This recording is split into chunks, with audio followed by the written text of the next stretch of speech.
را به امامشان می‌بندد برآید.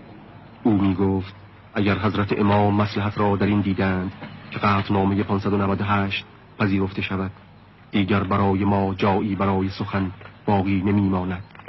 حکم ایشان است، چه در جنگ و چه در صلح. فقط من فارسی میگم، شما عربی بگید. بله.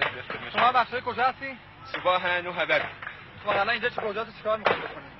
واقعا كنا ننتظر الأوامر للتوجه إلى جيلان غرب لتنفيذ بعض الضربات المهلكة إلى العدو الغاشم في جيلان غرب.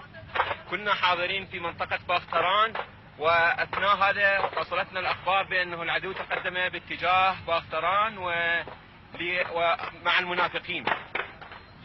فتحركت قواتنا باتجاه المنطقة، والحمد لله وصلت المنطقة ومسكت المنطقة، واستطاعت أن تدافع لمدة 4 أيام مقاومة عنيدة أمام اندفاع العدو المجنون. آقای ببخشید، این صحبت امام رو که شنیدین در رابطه با همین صلح 598، نظر خودتون رو به عنوان یه برادر مسلمان بفرمایید چیه؟ نظر ما صلح با کفر نیست، وإن رأي الإمام أنه الآن وقف إطلاق النار، والجمهورية الإسلامية نحن مع الإمام حتى آخر قطرة دم. الإمام إذا يقول حرب حرب، الإمام إذا يقول صلح صلح. نعم، نحن مع الإمام.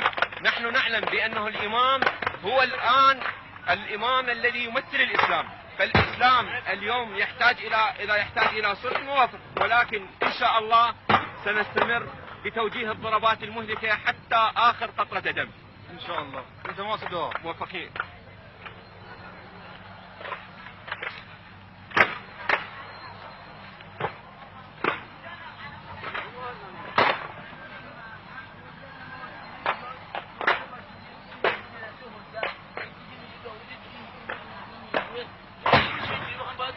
کمکشون